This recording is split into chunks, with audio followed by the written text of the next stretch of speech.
Good morning. Good morning. आइए आज के वचन को पढ़ें। आज का वचन हमें मिलता है पहला यहूदा उसका पहला अध्याय उसका 20वां पद। पर हे प्रियो, तुम अपने अति पवित्र विश्वास में अपनी उन्नति करते हुए और पवित्र आत्मा में प्रार्थना करते हुए। जूड 1:20।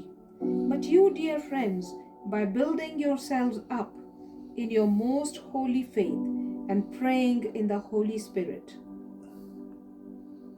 आप देखें तो जूड है वो दो बात कह रहा है। ये expresses is love for this believers. यहाँ जो दो बात वो कह रहा, मैं ये समझता हूँ कह रहा है अति प्रिय अति पवित्र। कौन है अति पवित्र? वो है परमेश्वर, परमेश्वर के लोग। अति प्रिय कौन है? ये विश्वासी जिन्होंने प्रभु यीशु मसीह को ग्रहण किया है। उन्हें कह रहा है तुम में जो है मजबूत बनो, तुम में स्ट्रॉन्ग बनो। कैसे विश्वासी जो है मजबूत बन सकता है? आज का हमारा जो टाइटल है वो है spiritual strategy to become strong against evil.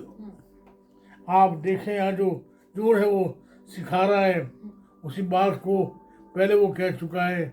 जूड chapter 1:18।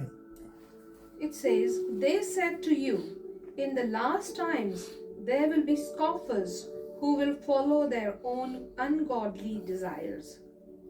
किसने बोला है ये बात? बोली है प्रेरितों ने, बोली है पतरस ने। दूसरा पतरस पहला 3:3, 2 Peter 3:3।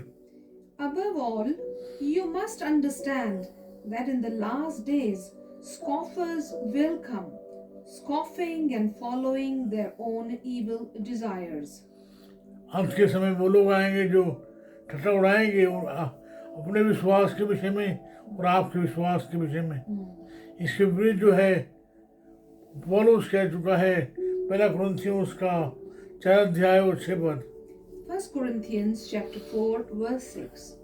Now, brothers and sisters, I have applied these things to myself and Apollos for your benefit, so that you may learn from us the meaning of the saying, do not go beyond what is written. Then you will not be puffed up in being a follower of one of us over against the other. आप देखें जो पौलुस है वो यहाँ mention कर रहा है पौलुस के बारे में। पौलुस जो है कह रहा है डोंट बी फूल्ड। आप जो है एक के बारे में दूसरे के बारे में कह रहा है परमेश्वर के वचन को तुम्हारी अगुवाई करने दो।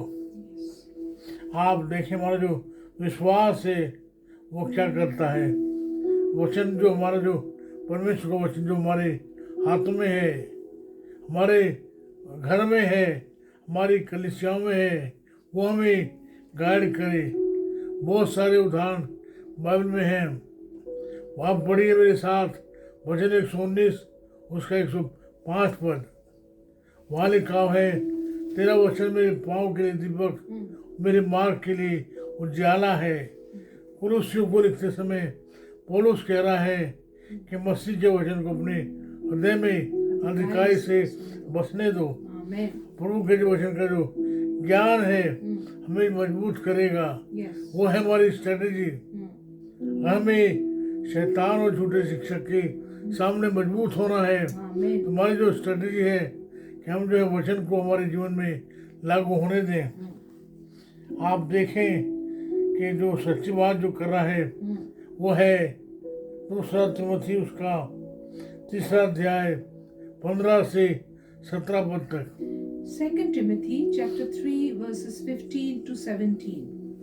And how from infancy you have known the holy scriptures, which are able to make you wise for salvation through faith in Christ Jesus. All scripture is God breathed and is useful for teaching, rebuking, correcting, and training in righteousness, so that the servant of God may be thoroughly equipped for every good work. आप देखें यहाँ जो पौलुस को तीमुथियुस कह रहा है परमेश्वर का वचन तुझे बचपन से जाना हुआ है। हर एक पवित्र शास्त्र परमेश्वर की प्रेरणा से रचा गया है, जो समझाने, सुधारने और सबकी शिक्षा देने के लिए लाभदायक है, ताकि परमेश्वर के जन सिद्ध बने और हरेक भले कार्य के लिए तत्पर हो जाए। आप देखें जो वचन है उसको 4 तरीके से हमारे जीवन में काम करता है, समझाने के लिए, सुधारने के लिए और धर्म की शिक्षा देने के लिए, हमारे जीवन में भी आत्मिक मजबूती देने के लिए। आप देखें इसी के बारे में जो है पौलुस जो है इफिसियों को लिखते समय उसके 6 अध्याय के 17-18 पद में उस हथियारों का वर्णन करता है। Ephesians chapter 6 verses 17 and 18. Take the helmet of salvation and the sword of the Spirit, which is the word of God, and pray in the Spirit on all occasions with all kinds of prayers and requests. With this in mind, be alert and always keep on praying for all the Lord's people. Amen. आप देखें यहाँ जो हथियार जो पौलुस दिखा रहा है वह सारे हथियार जो हैं आत्मिक हैं। सारे जो हथियार हैं वो है बचाव के, और जो केवल वार करने का जो हथियार है वो है बाइबल। वो बाइबल जो 2 धारी तलवार से भी चौकी है, वो बाइबल जो आत्मा और गुदे को बार बार छेदती है, वो है हमारी सुरक्षा का, हमारे आक्रमण का हथियार। आप देखें पौलुस जो है कह रहा है वचन का हथियार ले लो। आप देखिए पहले पतरस कह चुका है कि वचन जो है शिष्य के समान है, आत्मिक दूध के समान है। आप देखें यहाँ दूध जो बात कह रहा है हथियार लेने के लिए, वो हथियार है परमेश्वर का वचन, वो हथियार है वर्ड ऑफ गॉड। है ना, एक गाना हम लोग बचपन में गाते थे ना, वो दुनिया में सबसे पुस्तक बाइबल, दुनिया में सबसे प्यारी पुस्तक बाइबल, पढ़े जो इसको रोज बरोज, राह में खतरा कोई ना हो, ओ दुनिया में सबसे प्यारी पुस्तक बाइबल। तो जी मेरी प्रार्थना है मेरे भाइयों के लिए, मेरे अपने लिए, तो बहुत संभव है बहुत सारे जो लोग हैं भटक गए हैं, बहुत सारे जो लोग हैं आपके मार्गों से, आपकी राह से भटक गए हैं।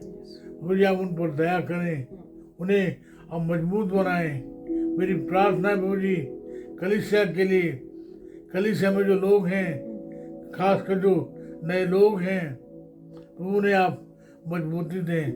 हमारी प्रार्थना को आप सुन लें। प्रभु जी हमारी प्रार्थना को मांगते हैं यीशु के नाम से।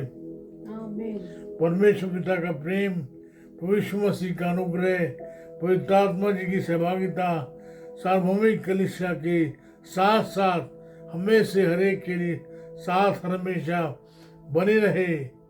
आमीन आमीन। धन्यवाद धन्यवाद धन्यवाद। इस संदेश को सब्सक्राइब कीजिए, औरों को जो है शेयर करने के लिए दीजिए। हमें प्रभु आपके साथ हो। Be strong, be defending by the word of God.